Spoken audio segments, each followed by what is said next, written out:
Hello and welcome to the Everything is Black and White podcast. I'm Andrew Musgrove, joined by John Gibson. And in this week's episode, we're going to do the perfect 7 days at Newcastle United leading up to the kickoff of the new Premier League season. Of course, Cup is this weekend as well. And hopefully, by the time that comes around, Newcastle United might have one or maybe even two signings through the door. I'm sure that will make up part of John's perfect 7 days for Newcastle United. John, welcome back to the podcast. How are you keeping? Are you well? Nice to be here again and getting a little bit excited with people about to come in. Yeah, some movement finally in the transfer window, and one name Absolutely. in particular is really getting people excited, and that is the Crystal Palace defender Marc Guehi. John, let's start with Marc Guehi. I'm suspecting getting him signed, getting him announced, seeing him lifting up his shirt at St James's Park with his name on the back of it is probably the top thing that makes up your perfect 7 days to come at Newcastle United. Am I wrong? Oh, no, you're certainly not. That is a statement of intent. That is a proper signing. It's the sort of signing we've been craving for. Top of the range guy, a current England international, with his future all in front of him, a young boy at 24, looked absolute quality during the Euros. Um, a top player. Had to pinch myself when we were linked with him because we normally get linked with these superstars and then end up with all respect, settling for something perhaps two pegs down from that. But this looks a real goer and would be a fabulous signing. No question. Gay is the real deal. Will Osula? Well, yes, we'll have him because we always have said on this podcast, show after show after show, that is the type of identical pitcher centre forward we'll get because we're not going to go for top dollar because he isn't going to get in against Isaac.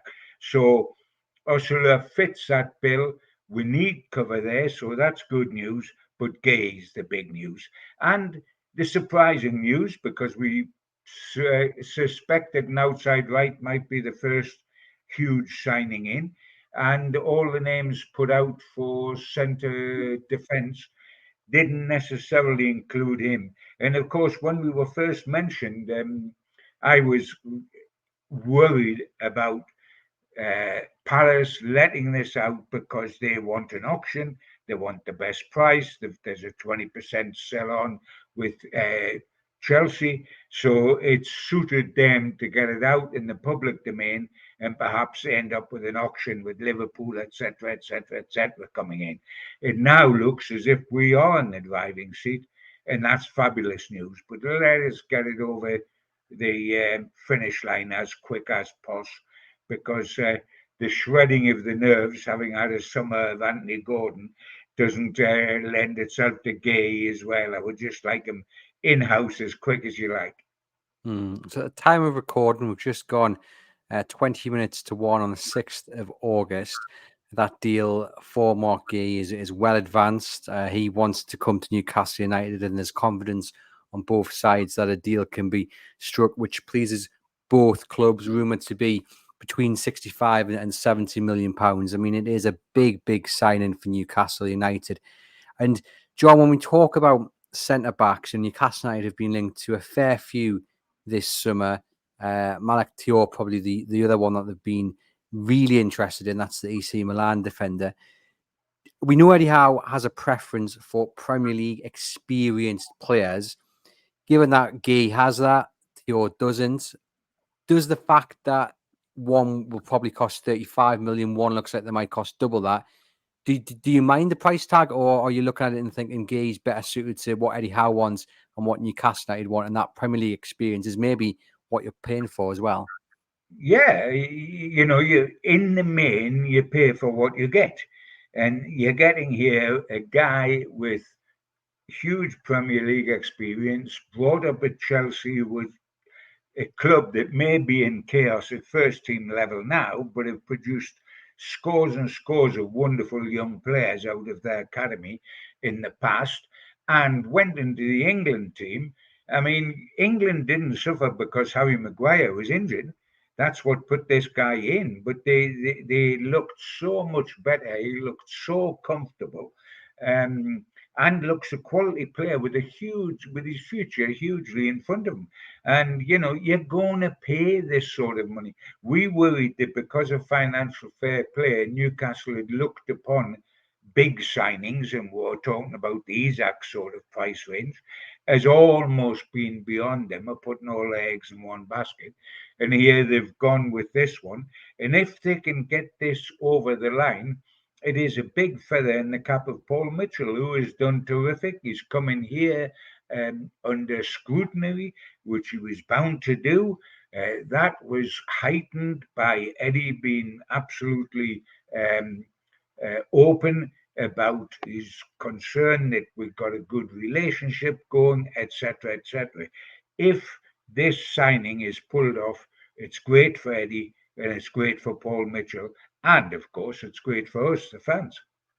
Yeah, without a doubt. Last week we spoke about the first signing of this kind of new structure being really important because it sets the bar. Now, if Guehi comes in and is the second signing, because we expect William Osula to be the first signing of the two, but Guehi is such a statement signing, and it really, I think, says to Eddie Howe that Paul Mitchell means business. And some reports suggest a little bit of a sweetener to the new structure, but I mean, Eddie Howe is not going to turn his nose up at Guehi, is he? He is like you said, John, he's one of the best young Premier League defenders. Absolutely. Nobody would turn their nose up at this guy, and effectively he's coming in more or less at the same time as Osula, and immediately afterwards his name come up almost simultaneously with the young Sheffield United guy, and I feel that was very necessary because what we've done in this window up till now is sign a free transfer player, Lloyd Kelly, who could well turn out to be something special, but he is a free transfer lad. Two goalkeepers who are no more than backups, and Will Osula, who is going to be a backup to Isaac. So we're signing backups and a free transfer. So the big significant signing is Guehi, with the possibility of another one to follow with an outside right. But there's been a need for a statement signing, because if we just announced Osula and that was it, we would be saying, well, you know what we're doing well? We've signed a heck of a lot of guys for the age groups from 15 right up to under 21s, enormous amount. We've got our bench getting bolstered with two new goalkeepers. There's a free transfer guy, there's a centre forward, Osula. But what about regular nailed on paying for first teamers? And Guehi fits that. So all of a sudden, once he's through the door, there's a bit of pressure off, there's an awful lot of relief, and there's a feeling, okay, if we've got a cover centre forward and a top centre half, let's go and get an outside right before the transfer window closes. It may not be before Southampton, but before it closes, and we will be cooking. I'd never thought about it like that. The two stories coming out pretty much at the same time until you've mentioned it there. It's like when you have maybe an average starter at a restaurant and then the main course comes out and it's just absolutely fantastic. And then it brings up your experience, doesn't it? I can see your But point there you made, the John. worry is if you get a starter and you're going to go straight to the dessert afterwards and miss out the main course. This is the main course. Guehi's the main course. Yeah, absolutely fantastic. So I think he's definitely at the top of the list. I'd like to see that done in the next 48 hours or so. Probably the Salah Cup would come too early for him to play his part. Although, if he's been playing in pre-season for Palace, there's no reason why he can't, get an outing either on the Friday or Saturday. Because really, John, you don't want to throw him in from the off against Southampton. I mean, I'm sure Eddie Howe may well do, but in an ideal world, you'd want him to get some sort of, I mean, it's not competitive, but some sort of action in pre-season before he actually goes into a Premier League starting side, wouldn't you? Yes, in an ideal world, you would. And we need Osula really to be sitting on the bench for one of these two games this weekend, just to get used to the Newcastle United players. because he is stepping up significantly in class. Obviously, he is. And we need that. In an ideal world, the same with Guehi. But I wouldn't worry too much, about Guehi going straight in on the opening day against Southampton. He's not going in on the opening day away to Man City or away to Arsenal or away to Liverpool. He's going in at home to Southampton, which, with all respect, is very significantly different. And he got thrown in the deep end with England in the Euros and proved he can swim. He took to it like a duck to water. So I wouldn't be too concerned about him. And in fairness, and I've got to mention it, and Gay comes in as number one, but let's pay respect to Fabian Schär, who's done fabulous for Newcastle, had a great season last season, had a good Euros, and he will feel he can compete with Gay for one of the positions or take the position alongside Gay, if you like. And he has that right to feel like that because he's done proud for us. But Gay's the future. Fabian's the wrong side of 30, Gay's the right side of 25.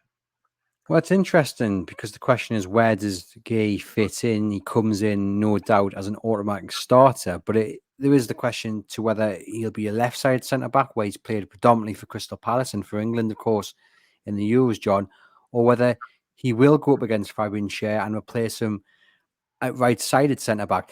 Is it a case of maybe for the immediate short term, he will play at left-sided centre-back until Sven Botman is back, and then once Sure. that happens and Botman's up to scratch, then it's a dead heat between Schär and Guehi for that right side of centre-back? Certainly, I would field him against Southampton on the left side, alongside Shaw, and then it's a matter of Kelly or Hall at left back and Trippier, Livramento at right back. Yeah, it's going to be interesting to see what happens when everyone is fit. Just in a little search there, I don't think Gay's been in America with Crystal Palace. Obviously, he's probably like Trippier and Gordon, where they've afforded Yes, him. he did. He did, Andrew. We come back late because of England in the Yeah. same way as our two. Yeah. But like you say, playing in the Euros, playing, I think, pretty much every game and being as good as he was, he's not necessarily playing catch up. The only issue, I guess, is how long Eddie Howe's got to work with him before the game starts to matter, which, of course, is in just over a week's time. But I'm sure, Howe will get to work his magic when he does indeed sign. So, yeah, get Gay in before the weekend, get him paraded on the pitch at St James's Park, holding up the scarf. That would be absolutely fantastic. Get Osula in as well. I'd love to see Osula play a few minutes, start one of those games, either the Friday or the Saturday, give Isak a bit of a breather, because we know he's not going to be able to turn to Callum Wilson. And I think just to give him a chance to really show what he can do. He did impress some people, John, when he played in that game against Newcastle towards the end of last season, the 5-1 defeat for Sheffield United. And he gave Dan Burn a little bit of a test in time, and that's probably what stood out. But it'd be good to see him in the colours of black and white this weekend if the deal can get done in the next day or so. Yeah, because Eddie's going to feel two separate sides, isn't he? They're playing back to back, Friday and Saturday. You're not going to have many, if any, that would play in two games. They would start both games. I wouldn't suspect for one moment. So you get Isak leading the line in one, and Osula in the other, providing he is signed. And because the great concern and the requirement of Osula was made totally obvious for me, Andrew, when you look at Germany and Japan. Because in Germany, we lost Callum Wilson with a back surgery. And in Japan, Isak, if you remember, in the second game, went down with a bad, what might have been a bad shoulder injury, and we're wondering whether he would have to come off. And we are very twitchy about shoulder injuries at Newcastle, having had Pope and Murphy last season. And so, suddenly when Isak was down and needing treatment, we're suddenly looking at the situation and saying, right at this second, we haven't got a centre forward. because Callum Wilson's out of it. Isaac might have been out of it with his shoulder, and Osula had not signed at that moment. Now, if anything concentrates the minds of Eddie Howe and Paul Mitchell of how vulnerable we are, that moment Isaac went down in Japan must have been it. And therefore, that is how important Osula is to Newcastle United, because as reiterating, we were never going to get a Gay type signing for centre forward, because apart from have we got the money or are we allowed to spend the money, how do you say to that centre forward, we're spending 70 million on you, but you're not going to start for us very often because Isak's going to, and we don't like playing with two strikers through the middle. And so, this is the compromise that we were expecting. We may not have known it would be a Sule, but we're expecting that identical picture that absolutely fits.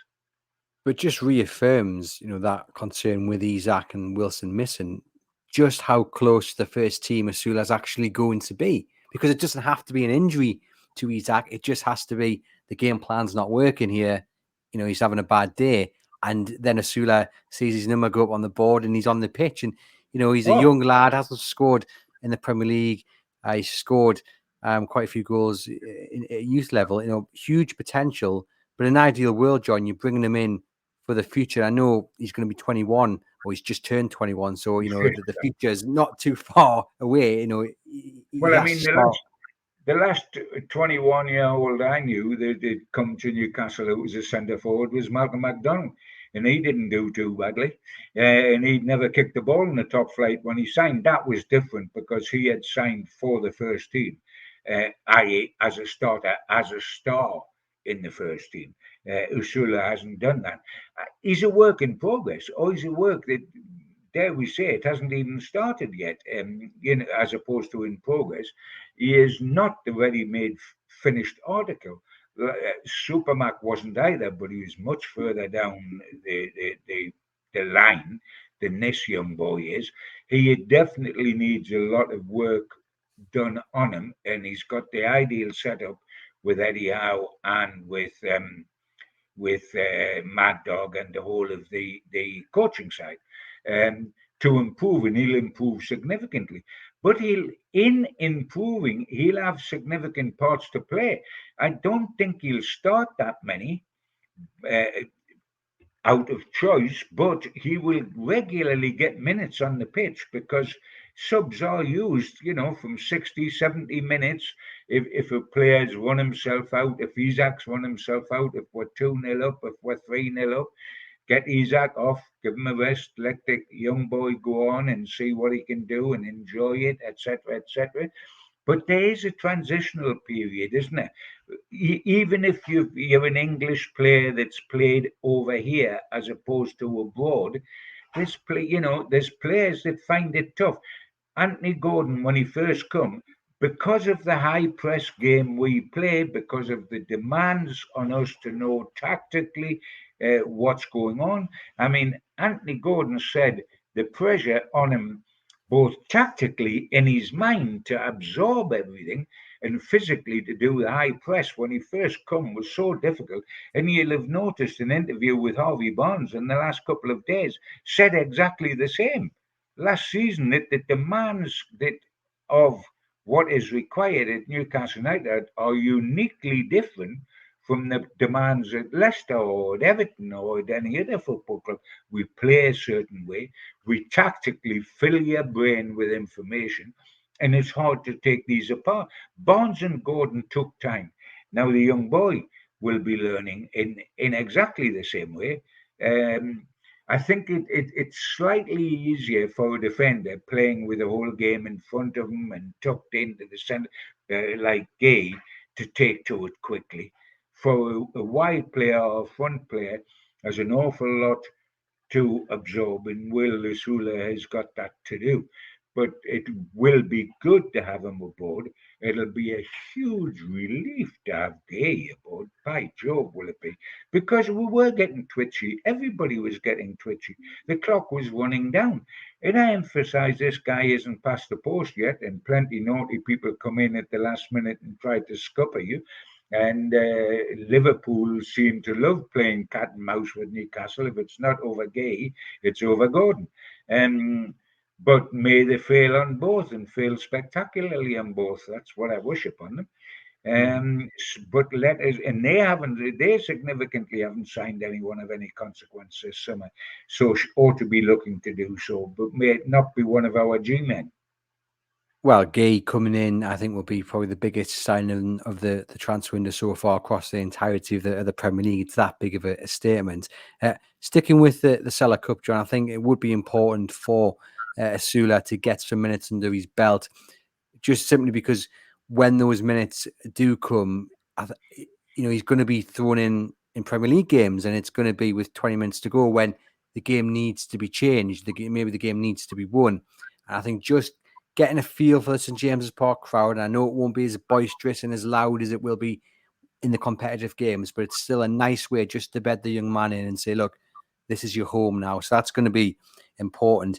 And I think it's a big weekend as well for some other players. Will we see Anthony Gordon, Kieran Trippier may be involved? That we understand they'll be back this week at some point. So it could be a good time to see them have a run out. I think Anthony Gordon's the really interesting one. Look, so much speculation about his future. You've mentioned it there about Liverpool and will they come back in? Does he want to go?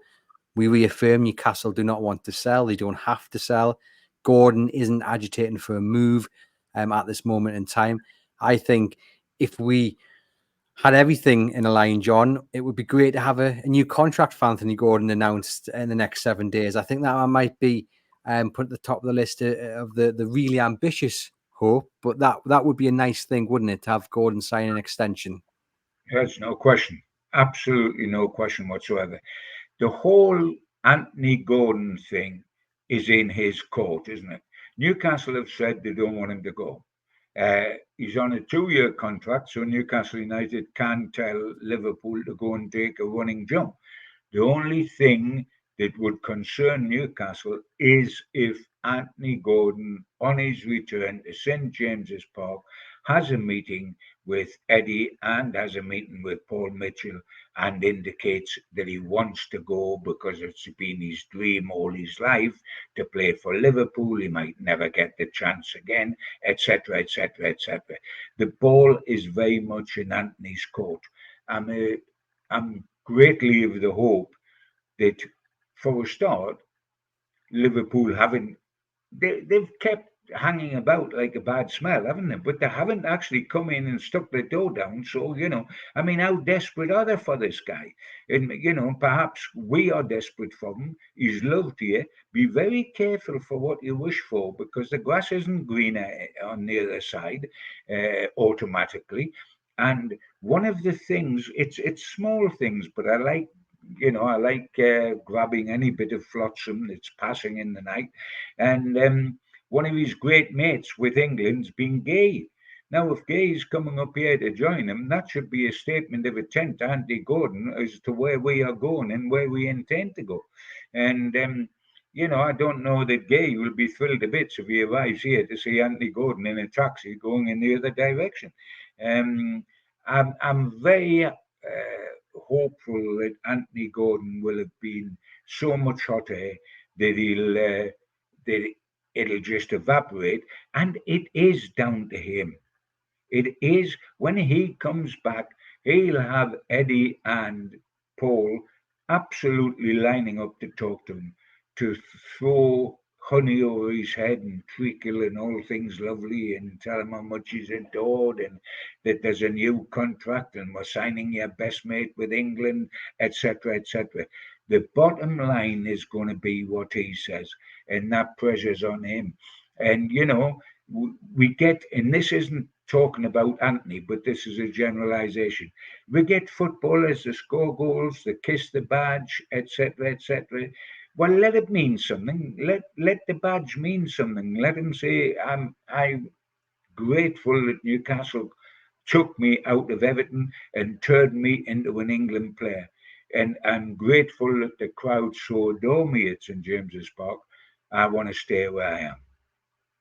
Yeah, I think just the love that he'll be shown on Saturday or Friday if he does take part that will mean the world to him. If there are any doubts in his head, the crowd will certainly let it be known just how much they really do enjoy watching him play and how much they want him to be part of this Newcastle United squad going forward. I think that will be key this weekend. Like I say, if he does get on the pitch, it's also, John, a big weekend for Newcastle women because they've been very active in the transfer market, signing some top players ahead of the new season. Demi Stokes, the particular one that stands out, and they, of course, will be playing in the doubleheader on Saturday. They play AC Milan women. The kickoff is 1 p.m. And it's going to be good to have a kind of a packed out St James's Park supporting the women, which is always nice to see. And we are going to get to see some big stars from their side. Yeah, I mean, the women's games come on in such leaps and bounds, generally speaking, and specifically at Newcastle, where they've come from nowhere to now being one step away from the Super League. It's a big step up to the Championship, of course it is. Newcastle United fans have already shown their love of the women's game when they've played at St James's Park, and we've had super crowds. Um, they have made the signings.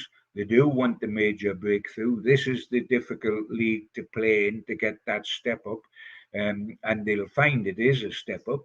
But and they will see the love and feel the love on yet again on Saturday. Uh, I'm all for that team being great. Let's win silverware with them as well as with the men's team. I mean, meaningful silverware. Let's get in the Super League and talk about that title and talk about Europe, etc., etc. And this is a big step forward, and I'm delighted for them. A little bit sad that Amanda's not here to see it because it was her baby. She was a great supporter of the women's team. So are other people, but she was in particular. Um, and yes, let them share stage with the men's and let them go places. They have made signings. They have made it obvious that they expect to make an impact. And they will make an impact, I'm pretty certain of that. Yeah, so as we say there, the AC Milan, the visitors, 1 p.m. kickoff, and the Newcastle United men's face Stade Brigos, 4 p.m. kickoff. Now, we have to say as well, at the time of recording, there is some concern that the game might be, or the games might be called off because of a protest which has been organised. I think it's for 1 p.m. on the Saturday. We have to say there's no confirmation, there's no suggestion that the game is going to be called off at this moment in time. I'm sure the club are well aware of other things happening, and they'll be talking with Northumbria Police, and they will come to an informed decision later in the week. And we hope that this game could go ahead, simply because, John, it's probably going to be the only chance that some fans get to see Newcastle United this season, such as the high demand for tickets. It's very difficult to get to league games. So a weekend like this is often the first time the little ones go to a game. And obviously, we have the women on the big stage as well. They've been on countless times before, but this is another chance to really maybe get to a wider Newcastle United audience. It's a big weekend, and we want the football to go ahead. So fingers crossed it does. Yeah, it would be an awful shame if it was interrupted in any way by outside influences. Please, let's not have that happening without going into the political situation, etc., etc. We just do not want that to happen. And of course, Eddie, with his men's side, will have also made um, complete plans about his two sides, how he wants to split it, which will be the significant first team, if you like, because he'll play pretty well one strong side and one side of squad players, and he'll have that already in his head to work on this week.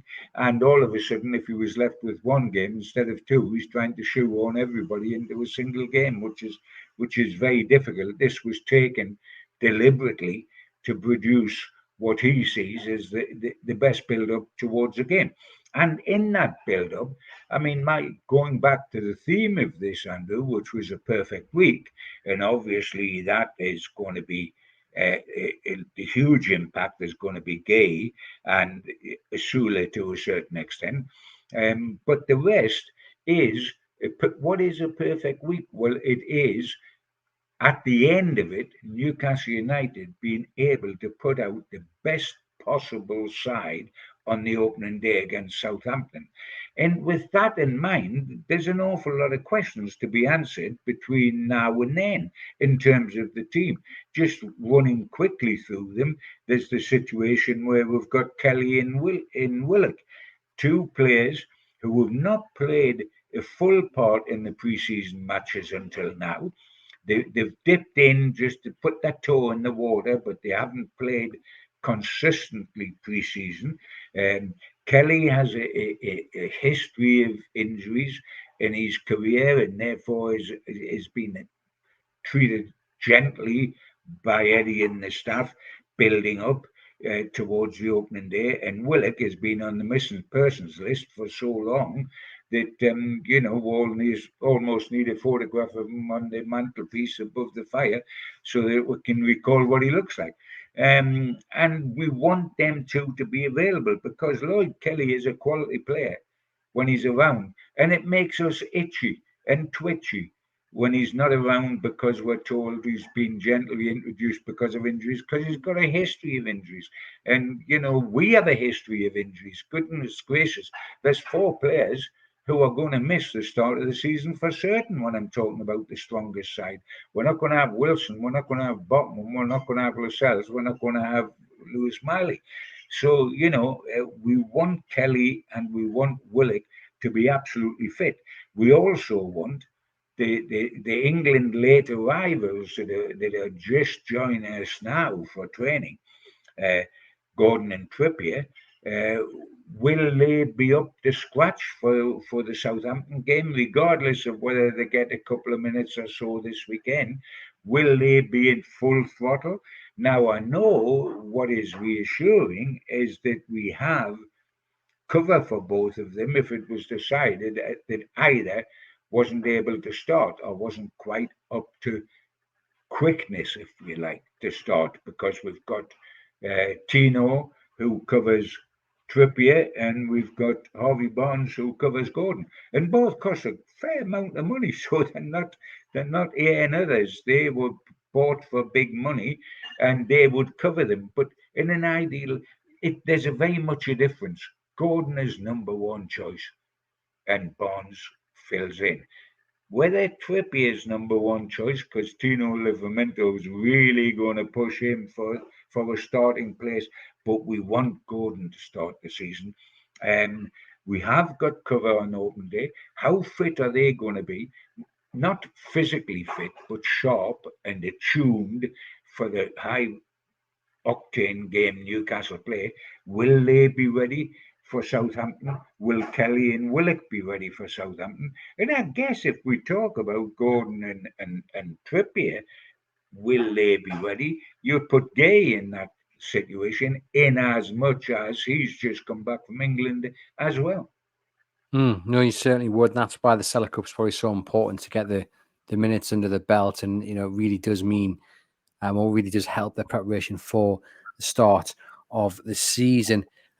Also, we have to hope that Sanusi, who impressed over in Japan, the young midfielder, he did pick up an injury in the last game there, so had to go off.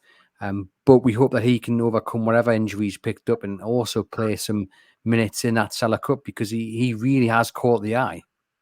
Yes, without a doubt.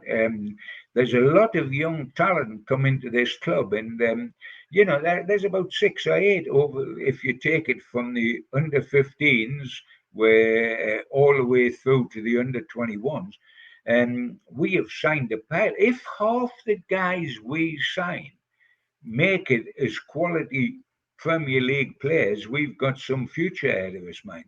And therefore, I'm a bit relieved to see we're going to look after the present as well as the future by signing Guehi and this young lad Osula.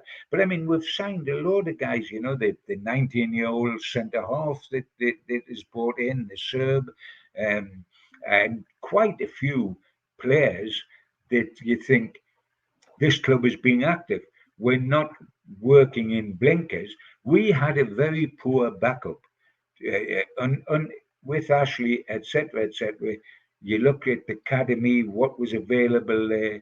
You just look at the results to see how things were. Although the results aren't the most important thing with academies, bringing through the kids up. Uh, but all of a sudden, we've strengthened that part of the game, and we just wanted to see the current first team strengthened as well. And thankfully, it looks as if that's about to happen. Because, with the utmost respect, I don't see the signing of the two goalkeepers as strengthening the first team.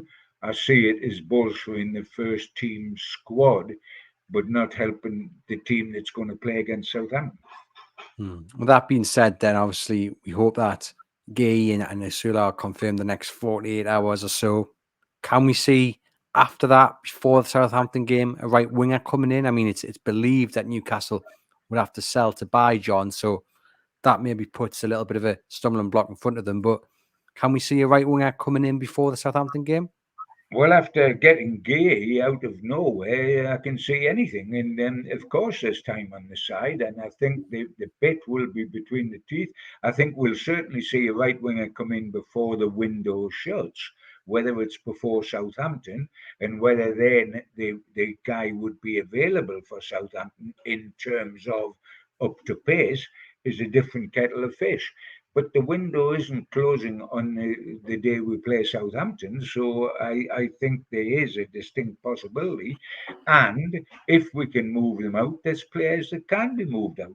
Wilson is difficult to move out at the moment because he's injured, but Trippier could be moved out, Almiron could be moved out, Dubrovka could be moved out, Ryan Fraser, albeit for peanuts, could be moved out. So there is leeway for getting people out to allow one more person to come in. I think that's the other thing that needs to be sorted out within the next 7 days is the future of Kieran Trippier. Meeting has to be held. He has to put his cards on the table. Newcastle have to be honest with him. And we just need to know what the future holds for Trippier, because the last thing we want is that air of uncertainty. We don't want to be going into the final week not knowing whether he's stopping or not. And then if he's sold a few days to go, you think, well, we could have used those funds, as minuscule as they might be, we could have used that wage to further bolster the squad. So I think the next 7 days, we have to have a categorical answer on the future of Kieran Trippier. Well, I'm certain whether we get that answer publicly or privately, I'm certain Newcastle United will have the answer because one of the first things Eddie Howe and Paul Mitchell will be doing this week will be sitting down individually, Gordon and Trippier, to talk about the futures. Because really, you've got to do that face to face. It's no good emailing them when they're on a beach in Dubai or somewhere else because you can't have a meaningful conversation over about an hour with them when they're there. So now they come back to base. The priority this week will be both those things: talk to Trips and talk to Gordon. Now it might be different conversations. A conversation with Gordon may well go along the lines of we want you to stay, we aren't going to sell, we aren't interested in letting you go to Liverpool. They aren't as interested as it might appear to you because they haven't forced our hand, and really we want you just to say you stay and there's a fat contract for you. The conversation with Trips might be, we are willing to do what you want to do. If you got a feeling that you're 34 in September and you would like a last payday and your personal situation means that you're quite open to going and playing abroad again, having done it at Atletico Madrid, you might go to Saudi or whatever, then you would go with our blessing. We would use the money, or it might be that we gently say to them, should you consider Trips, that you should go because we had to let Anderson go when we didn't want to, and perhaps he didn't want to, but it had to happen. Perhaps with Trips, the same thing has to happen. Maybe if he was passionate on staying, Newcastle would say, yes, you're still a quality player, then you stay and fight for your place. But we've got to tell you that you'll be fighting for your place against Tino. It won't be an automatic place. Yeah, and I think he will go. Whether it will be in the next 7 days, I'm not too sure, but I think he will go before the window shut. And it'll be a very big moment because he was the start of everything. But everyone has their day. On Thursday, John, the stack at St James's Park opens up for the first time, and it's been long in the making. The shipping containers are finally built up, and the windows are in, the lights are on, and it's going to be a big moment when the doors finally open to the public. It's going to enhance the match day experience with live music, food vendors from across the northeast, some local businesses getting a big opportunity to showcase what they can do, and then it'll be open 7 days a week as well, which is going to be a massive boost to the city's hospitality. It was a big loss when it closed down over on Pilgrim Street, where the new HMRC building is. Stack was one of the best venues in the city, so it's good to see it back.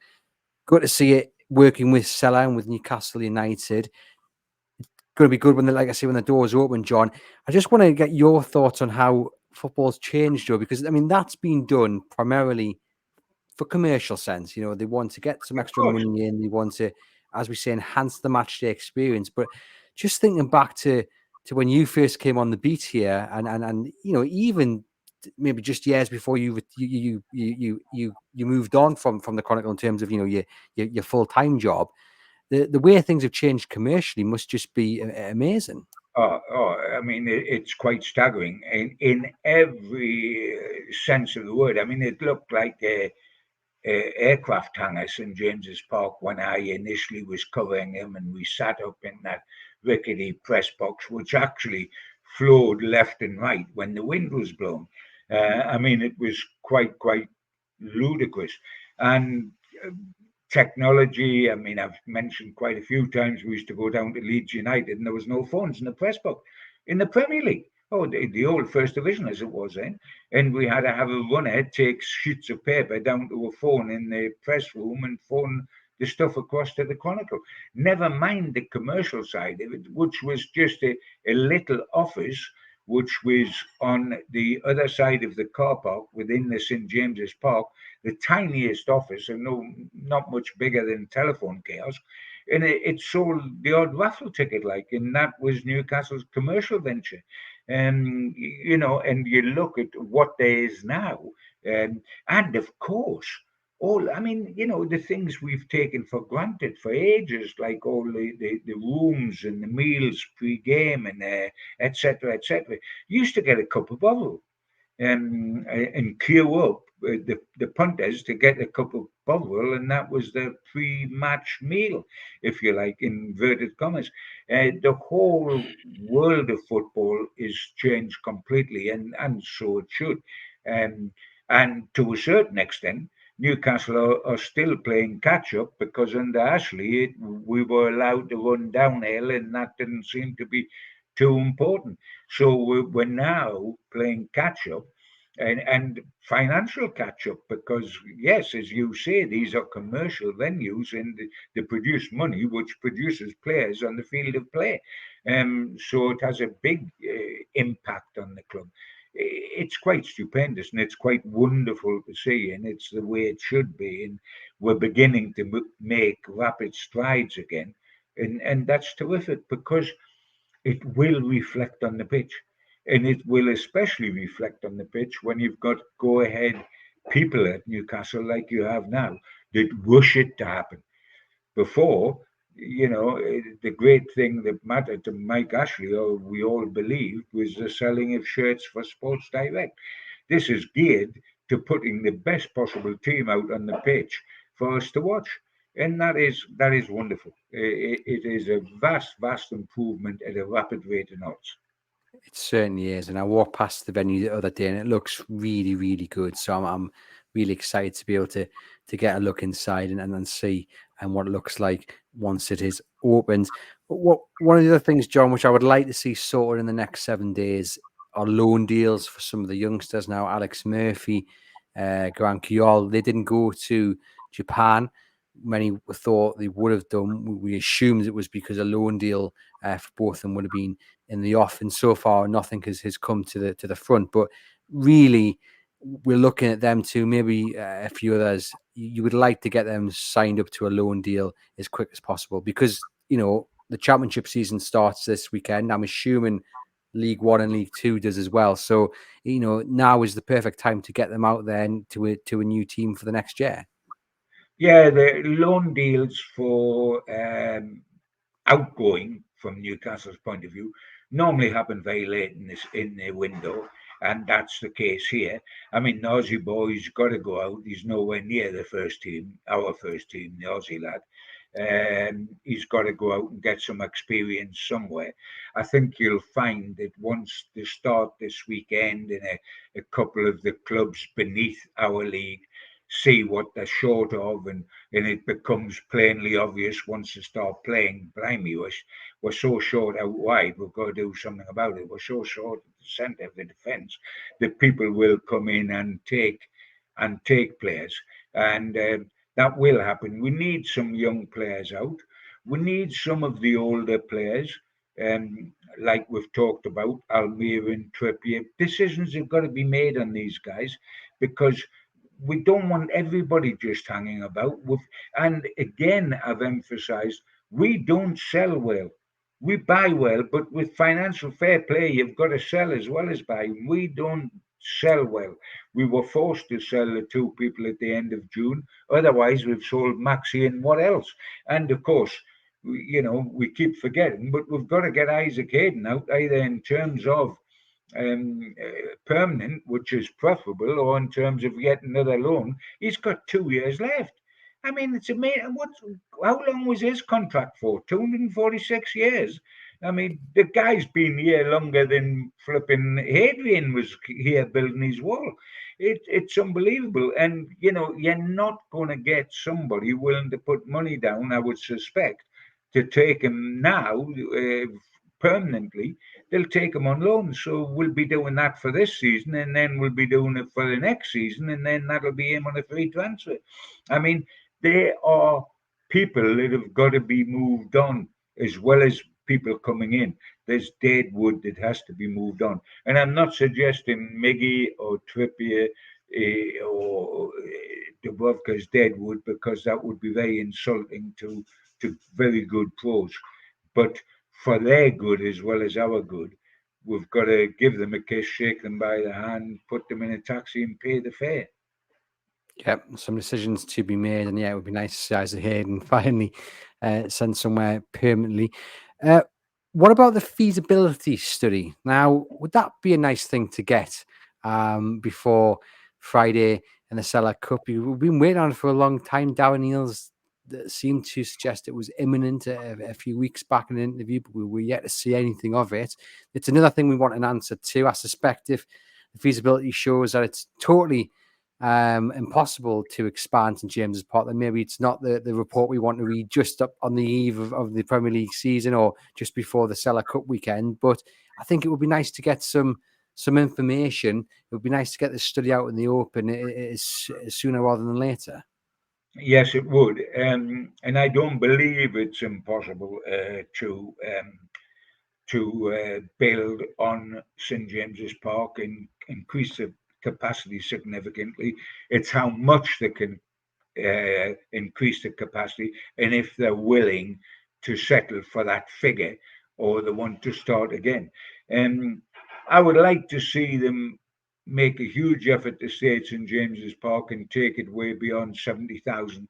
And it is with a little bit. I mean, I've talked to people like John Hall and various people in the Magpie group when Newcastle St James's Park was last renovated way back when Hall took over and made the stadium it is now.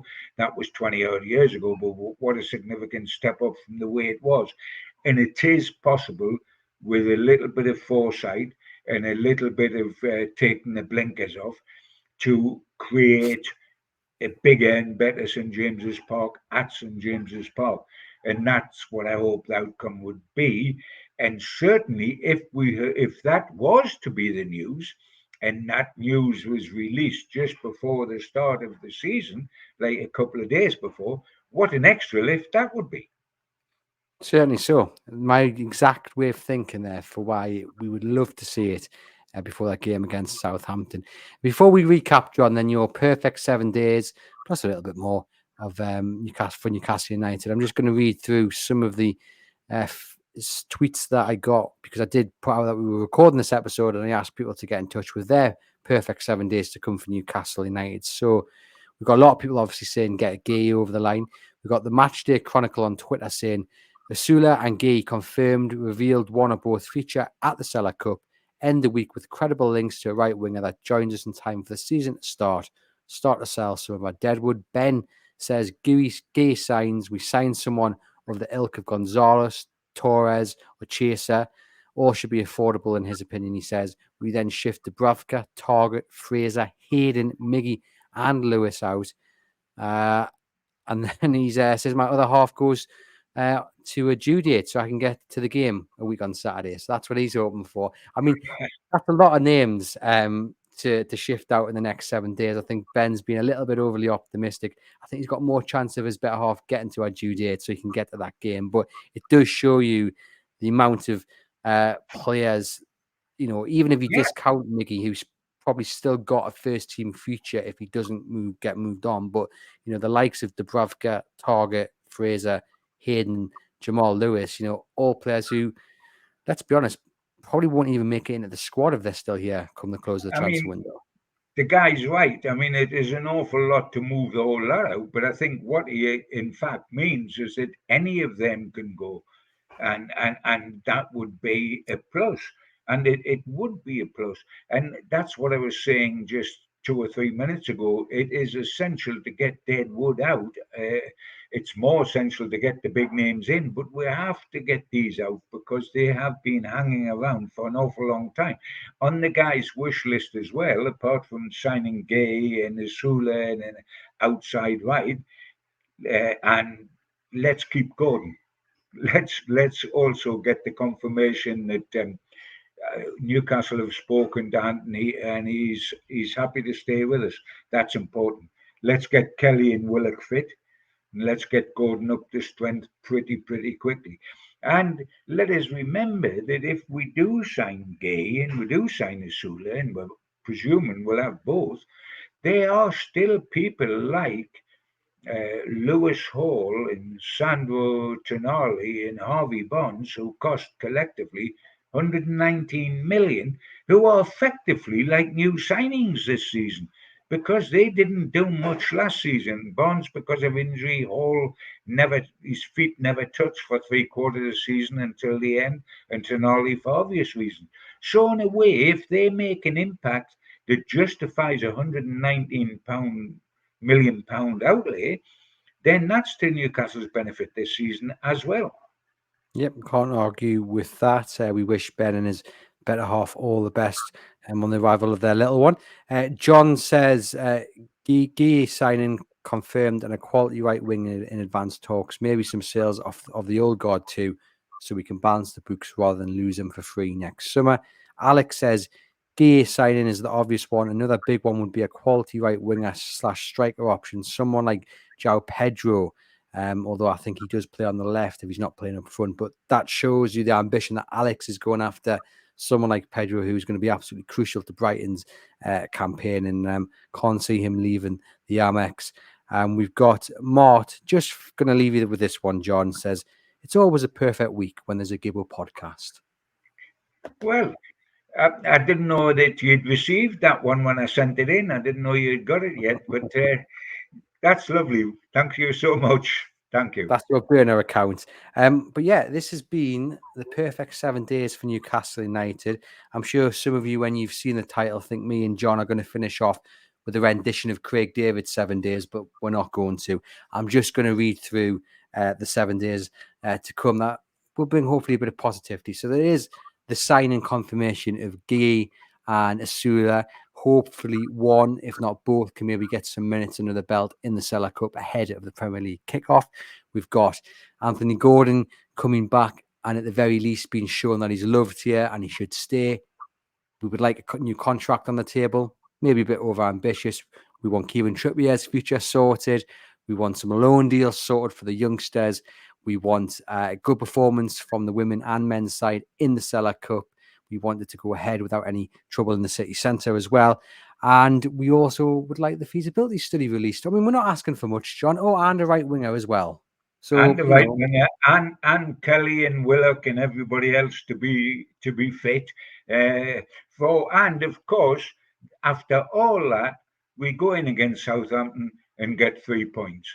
Now then, then we've got a smile, which is why then the time bridge.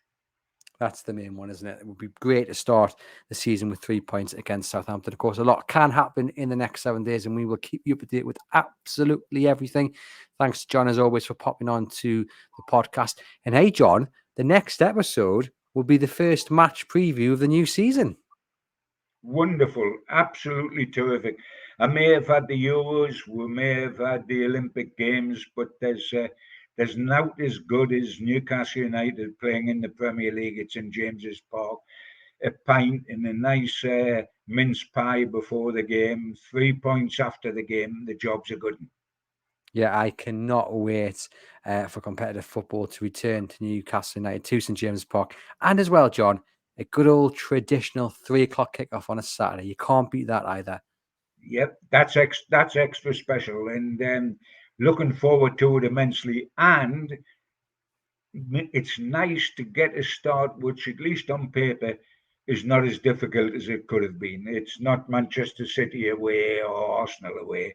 It's a chance in front of our own punters to get off to a flyer, and it's a chance. I mean, I don't mind Ryan Fraser going and signing for Southampton, him coming up here and getting his little bum smacked, and feeling the love of the Geordie people. Yeah, we'll wait to see if that deal goes through before Southampton arrive next Saturday. Me and John will be back a week today, isn't it? Is today? What day is today? Today's Tuesday. No, we'll be back a week on Thursday with the match preview. All the days are rolling into one. But yes, we'll be back next Thursday for the first match preview of the season. Can't wait for that. But in the meantime, head over to chroniclelive.co.uk for all the latest Newcastle United news, including a dedicated transfer live blog. And do jot down our email if you want to send in any feedback, any thoughts, any comments, any questions to John. You can send them to the EIBW podcast at reachplc.com. We do love to hear from you, and I will put any of the questions to John in next week's episode. I'll remind you of the email address later in the week as well. But in the meantime, enjoy the rest of your week. We hope you've enjoyed the show, and we'll see you guys very soon.